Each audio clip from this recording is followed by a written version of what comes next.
Assalamualaikum warahmatullahi wabarakatuh. Perkenalkan, nama saya Umi Yani. Saya dari SMP Negeri 1 Dukuh. Di sini saya akan menyampaikan terkait aksi nyata topik 1, yaitu tentang menyebarkan pemahaman mengapa kurikulum berubah. Yang pertama, pembahasan ini, apa itu kurikulum? Mengapa kurikulum perlu berubah, mengapa kurikulum perlu diadaptasi, dan apa kurikulum merdeka itu. Mari kita menjawab tentang terkait dengan pengertian kurikulum. Kurikulum adalah seperangkat rencana dan pengaturan mengenai tujuan, isi, dan bahan pelajaran serta cara yang digunakan sebagai pedoman penyelenggaraan kegiatan yang sudah tercantum dalam Undang-Undang Nomor 20 Tahun 2023 tentang Sistem Pendidikan Nasional Pasal 1/19. Dan mengapa kurikulum itu perlu berubah? Itu karena yang pertama, untuk menyesuaikan kondisi agar relevan dengan perkembangan zaman. Yang kedua, untuk memenuhi kebutuhan belajar murid. Dan yang ketiga, untuk menyiapkan generasi yang cemerlang di masa depan.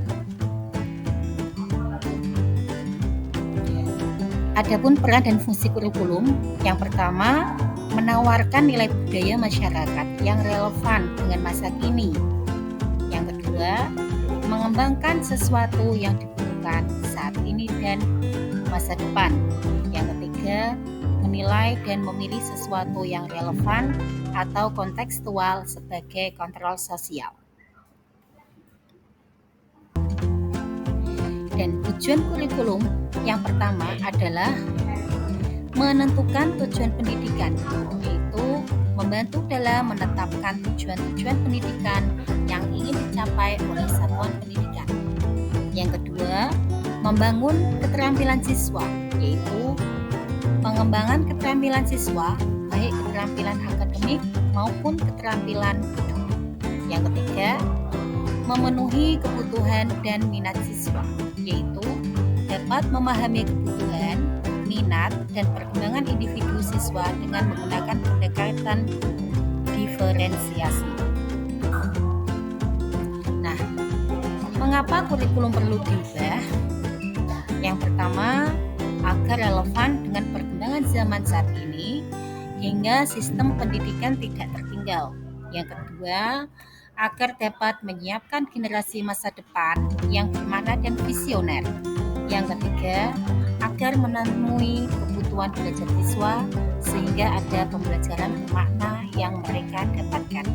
Dan yang keempat, agar dapat memperbaiki atau melengkapi kurikulum sebelumnya sehingga dapat membantu sistem pendidikan.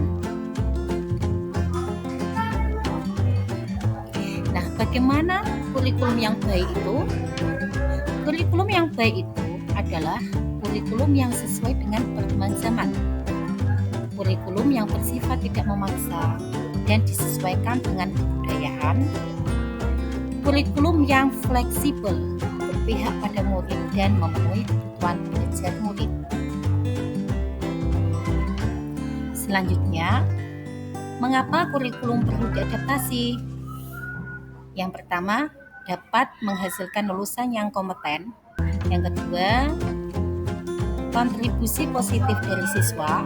Yang ketiga, meningkatkan pengalaman belajar. Yang keempat, meningkatkan kualitas pendidikan. Yang kelima, sesuai dengan perkembangan zaman. Dan yang keenam, pembelajaran lebih terintegrasi. Implementasi kurikulum dalam pembelajaran, yaitu setiap sekolah harus mengevaluasi kurikulum operasional sekolah yang meliputi komponen visi, misi, tujuan, dan rencana pembelajaran. Karena kurikulum yang dibuat harus sesuai dengan karakteristik sekolah dan kebutuhan anak.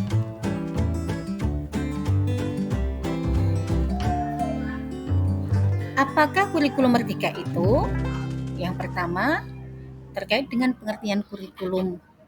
Merdeka itu adalah kurikulum dengan pembelajaran intrakurikuler yang beragam di mana konten akan lebih optimal agar peserta didik memiliki cukup waktu untuk mendalami konsep dan penguatan kompetensi. Dengan ciri-ciri yang pertama, lebih fokus pada materi esensial. Yang kedua, struktur kurikulum yang lebih fleksibel. Yang ketiga, tersedianya banyak perangkat ajar. Yang keempat, pembelajaran berbasis proyek. Yang kelima, menjadikan peserta didik lebih menyenangkan. Prinsip umum pembelajaran meliputi 1. Mempertimbangkan capaian setiap murid. Yang kedua, membangun kapasitas belajar murid menjadi pembelajaran sepanjang hayat. Yang ketiga, mendukung perkembangan kognitif dan karakter murid. Yang keempat, menyesuaikan konteks kehidupan murid. Dan yang kelima, mengarah pada masa depan yang berkelanjutan. Capaian pembelajaran. Capaian pembelajaran disesuaikan dengan fase. Fase A yaitu kelas 1 dan kelas 2. Fase B yaitu kelas 3 dan kelas 4. Fase C yaitu kelas 5 dan kelas 6. Fase D yaitu kelas 7 sampai dengan kelas 9 SMP. Fase E yaitu kelas 10 SMA. Fase F yaitu kelas 12 dan kelas 12 SMA. Struktur pembelajaran dalam kurikulum Merdeka. Yang pertama, intrakurikuler, yaitu meliputi muatan lokal SSD dan bahasa Inggris.